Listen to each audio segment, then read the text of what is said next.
Hello guys, pag-usapan lang natin ang breaking news. Ayon kasi sa bali-balita, walang nega kina Daniel Padilla at Kayla Estrada.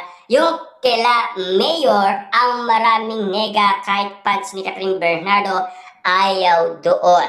Bakit nga ba maraming nega sa mga fans ni Catherine Bernardo? Kaya nga naman pala lumipat sila sa pagsuporta umano kay Daniel Padilla. Grabe nga naman kasi tila si Catherine Bernardo naging bangungot ang pangyayari dahil sa pagkakalink niya kay Mayor Mark Alcala na hindi matanggap ng mga netizens at mga dilulu fans ni Catherine Bernardo. Wala tayong magagawa doon kasi kagustuhan ni Catherine Bernardo yan at Mayor Mark Alcala. Kahit na si Mami Min Bernardo nagpa-interview na kay MJ Felipe at sinasabi niya kung ano ang detalye niyang sinasabi umano kay Catherine Bernardo, kaso nga lang ayaw makinig ni Catherine Bernardo. Ika nga ni Mami Min Bernardo, pag-isipan mo ng 100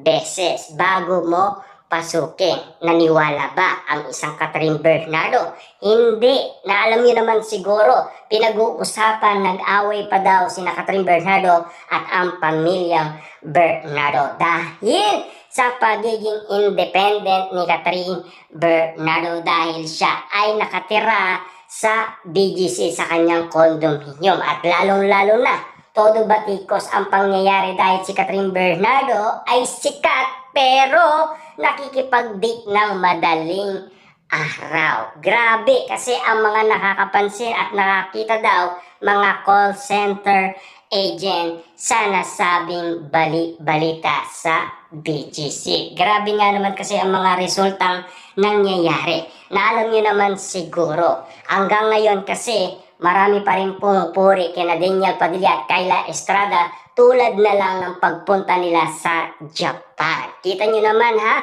pinakilig nila ang mga OFW nasa Japan at napaniwala sa mga lambingan at sweetness na pinapakita at pinaparanas nila sa mga OFW.